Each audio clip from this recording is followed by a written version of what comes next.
Hi, I'm Sonia from A Couple Cooks. Here is how to cut cauliflower. Now it's tempting to want to just chop the cauliflower in half, but that puts a big line through it and causes a lot of crumbles.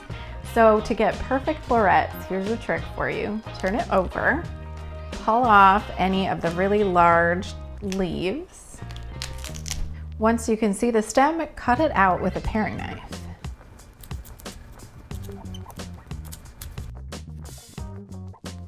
Once the stem pops out, you can easily pull out the florets with your fingers. Now, depending on your recipe, you may want small or large florets. If you want to cut them down smaller, just take your large knife, get a good grip on it, and cut off the stems of the florets.